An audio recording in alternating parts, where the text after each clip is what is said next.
Hello mga palangga, maayong buntag. Tara, akyat tayo sa Mount Tulap. Disclaimer lang, mahaba itong journey na to ha. And mostly siguro sa video na to, hindi ako masyadong magsasalita at magkukwento. Since for me, remembrance ko lang to. Syempre, sa pag-akyat, naghanda muna ako ng mga aking kagamitan at nag-agahan na rin ng lugaw para may energy sa buong journey ng aking mountaineering. Dito sa Jump Off, meron kaming 5 tour guide na makakasama namin sa buong journey namin dito sa Mount Tulap. At this time, naglakad na kami papunta sa pinaka-starting point ng bundok. May dinaanan muna kami para to get the stamp. And pinilahan namin yun. And ayun, kasi required siya. Siya nga pala, solo joiner lang ako sa akyat kong to. And ito na nga, ito na yung pinaka-starting point ng bundok. And dito na kami mag-start ng pag-akyat. Kung mapapansin nyo, sa bungad pa lang ng bundok ay marami ka nang makikitang magagandang tanawin. And mag-e-enjoy ka na rin kahit dito ka pa lang sa area na to. And napaka-breathtaking na rin siya. So, napaka-relaxing niya.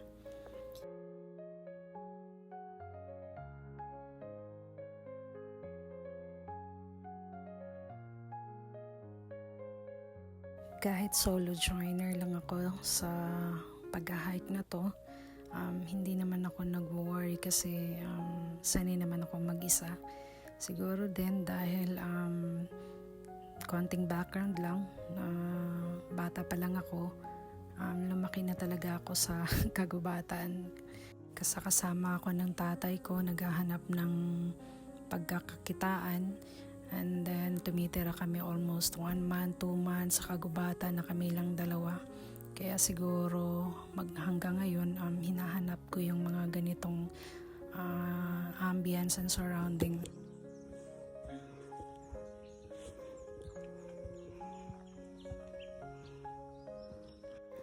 Along the way sa pag-hike, magkakaroon ka talaga ng mga instant friendship.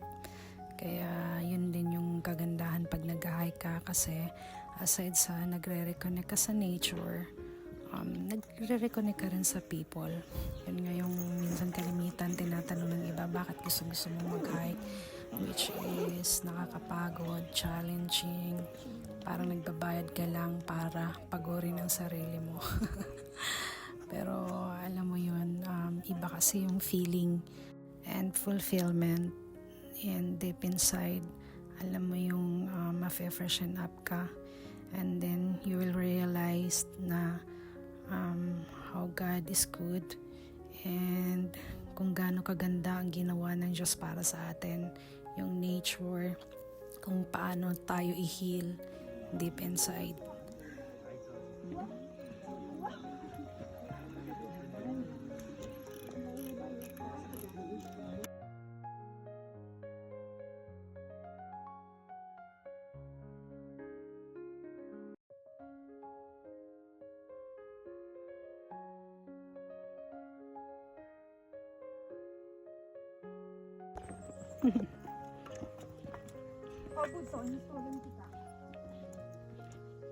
Ay, ang ganda di ba mga stolen? Ikaw nga din. Ayan na, nasa 2 kilometer na tayo.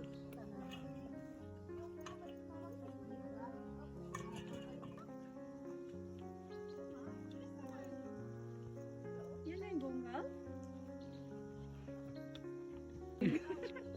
Mini pa pala. Ayun.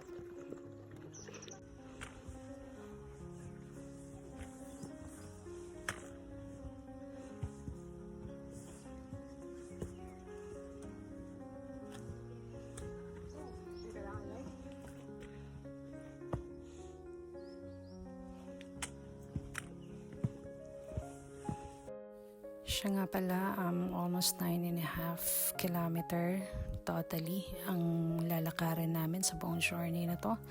So, kailangan ng maraming energy and good stamina and proper breathing, inhale and exhale. Kaya siguro pag nag-hike ka, dapat talaga before the day of hike, meron kang preparation 1 week before, or kung depende yun sa kung gaano kahaba ba or beginner friendly or major hike yung gagawin mo. So ayun, prepare yourself talaga para wala kang magiging problema sa buong mountaineering mo.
Ito na pala ang peak 1. Standby muna kami dito saglit and taking picture with the group and individual. Then up until then, proceed naman sa next peak. So by the way, meron kaming 2 peak, first, second peak hanggang sa makarating kami sa pinaka-summit. Yan ito yung overall ng peaks dito sa Mount Olap.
So this is it, the second peak. Dito naman matatagpuan yung signature rock formation. Ayun yung nasa likod ko. Magpapapicture ka doon. Kaya lang at this time na dumating kami doon, puno na ng ulap. Natabunan na yung pinaka-paligid niya. Dahil mahaba nga ang pila, bago ka makapagkuha ng picture doon sa bato, na-decide na namin tatlo ng kasama ko, yung naging kasama ko sa hike na to, na mag-proceed na lang sa summit. So itong zino-zoom in ko, yan yung pinaka-summit ng Mount Ulap talaga. So ayun, nauna na kami doon sa grupo namin. Kasi nga sobrang nakapalibot na yung ulap sa amin at hindi mo na rin masyadong makakita rin naman yung surroundings. Kaya yun, nag-decide na lang kaming umuna na lang muna. At yung isa naming kasamahan dito ay sobrang exhausted na talaga siya. Hindi na niya kayang maglakad pa na at maghintay. So nauna na nga kami.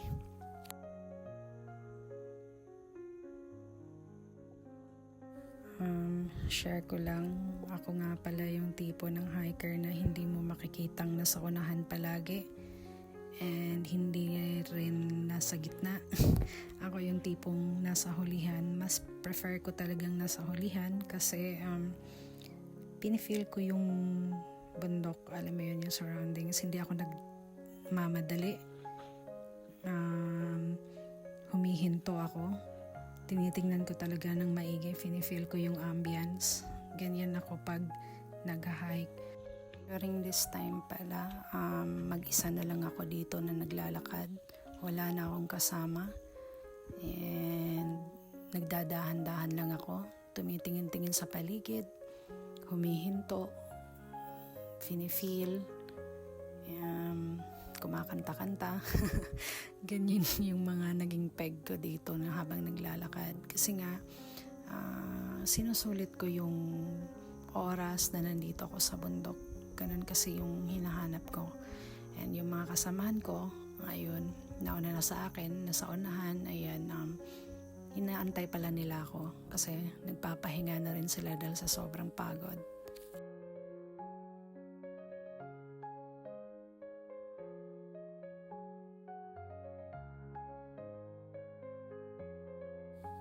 Ito na yung paanan ng pinakasummit. Malapit na rin kami kung titingnan mo, nasa taas na siya, yung mga baka.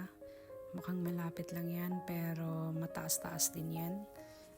Plain lang kasi siya, wala na masyadong puno kaya plain sight yung makikita mo. And ayun, puro napalibutan na siya ng ulap. Natatakpan na kasi nasa 12 o'clock na rin ata kami dito, tanghalian na nang makarating dito sa summit. Dito nga pala may mga nauna ng grupo, and bali sa grupo namin, dahil 2 groups kami, 3 pa lang kaming nauna dito kasi nga nag-decide kaming mauna na dito sa pinaka-summit. Kaya ayun, habang nandito kami, ine-enjoy muna namin. Ibig na magpahinga, no? Challenge pa eh. Dapat pinapatunayan. So, after namin makumpleto lahat, ayun, kumuha na rin kami ng picture, drone, and picture individually para sa remembrance ng summit.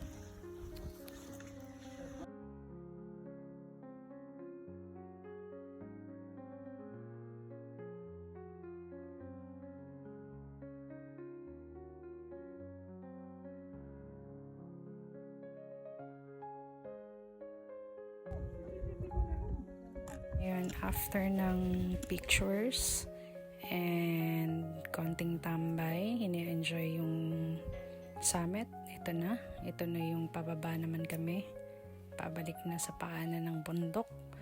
So mabuti at meron kaming mga kagrupo dito na may drone, kaya may mga drone shots kami. And maganda din kasi sabay-sabay na kami dito, so maiingay na. Puro tawanan na and then biruan. Ayun, hindi mo na mafe-feel yung ano. Pero during this time talaga, yung visibility ng ulap medyo makapal na. Hindi lang siya masyadong pansin pero talagang makapal na siya. Hindi mo na makikita yung nasa paligid mo.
Sinabihan pala kami dito ng core namin and then yung mga guide namin na medyo bilisan na namin yung pagbaba para hindi kami abutan ng ulan kasi usually daw at that time ay 3 p.m. nag-start ng umuulan sa Benguet. So ayun, na niya kaming mag-advance kasi para hindi kami mahirapan sa pagbaba namin. Trail ka mo? Oo. Yung nataray malakas. Parang ilihan lang daw.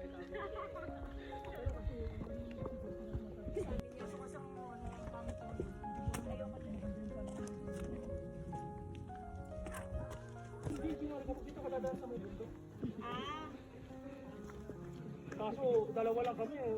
Ang tigas na pulikan ako doon. Palos ka balik. Oo. Sa parahin ko pa. Ikaso mo sa bundok ka pa. Ay! Baka dama tayo sa doon. Angat talaga oh. Next week pa agad. Gusto ba yun? Mountain na kayo. Tapos kinabukasan. Tinas ko kinabukasan kasi okay nakatulog na eh. Hindi niya nakalimutan. Baka makita mo yung ano. Uy, major yan. Gandang pakinggan. Major hike mo. Saan ka? First major hike. Yun yung may magandang ano eh, yung sa picture ka dun sa puno. Yung naka...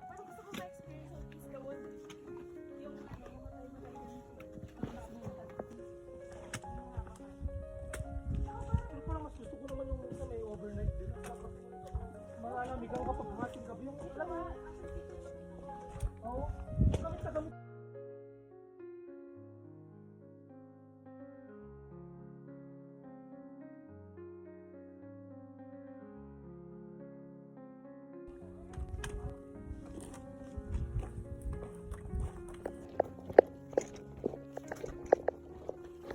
Ayun na, nag-uumpisa na siyang umambon. Kaya ito na, nagpaparamdam na yung ulan na sa amin. Wala pa kami sa kaligitnaan ng pagbaba namin. Good luck.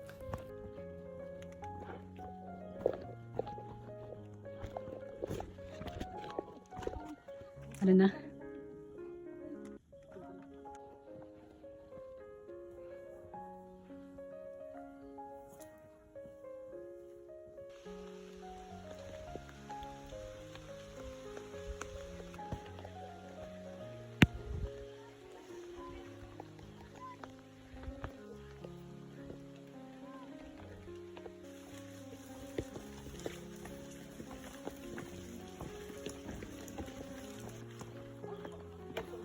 Mabuti na lang may mga puno, kaya kahit na umuulan, hindi namin masyadong nafe-feel yung lakas ng patak na ulan kasi nasasala ng mga puno. So, pero medyo mahirap na siya dahil nga basa na yung mga nilalakaran namin. Kaya for me dito sa Mount Ulap, hindi challenging yung pag-akyat, kundi ang most challenging sa kanya is yung pagbaba kasi sobrang stiff and then rocky and then ang haba, unlimited yung pagbaba. So yung mga nakapunta na dito, they know. We conquered!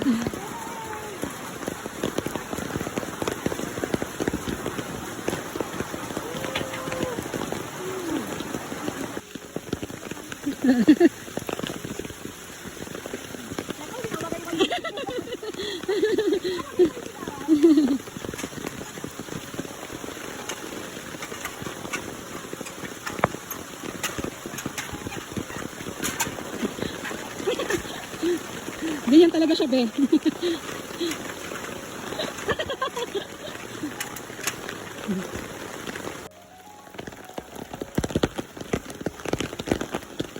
Ay, sorry. Ano na pa kami?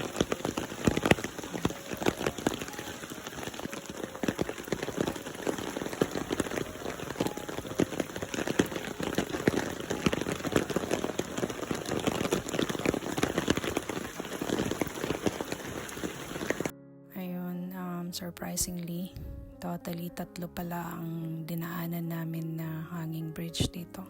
Kaya nakakatuwa lang.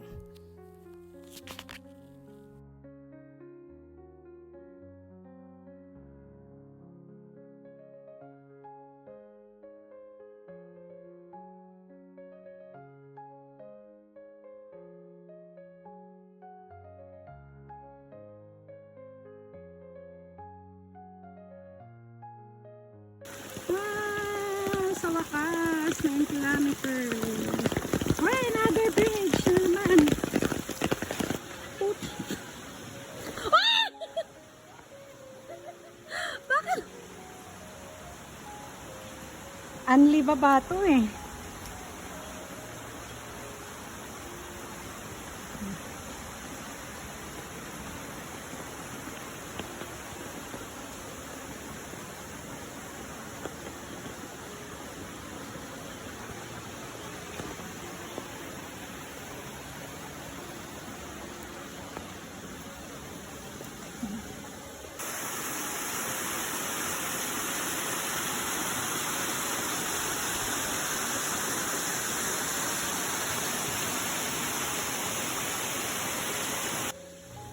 Yay! Finally! Ito na nga, nakarating na kami sa pinakababa ng bundok. Ito na yung pinakapaanan. So, yan yung map niya. Yung pinagdaanan namin. And ito na yung kalsada. So, diba? Nakaupo muna at nagpapahinga. And ito na yung sa gilid. O, diba? Kahit nasa town ka na nila, maganda pa rin yung tanawin. So, ayun na nga. We conquered Mount Ulap. And ayun na nga, dun sa unahan, nandun yung van namin nag-aantay. And naligo na rin kami nito at nag-ready. Kasi, after ng pahinga ng konti, ayun, pauwi na kami, nagbiyahe na pauwi. For me, kung tatanungin ako kung babalikan ko ba ang Mount Ulap, definitely 100%. Overall ng hike ko dito ay 10 out of 10.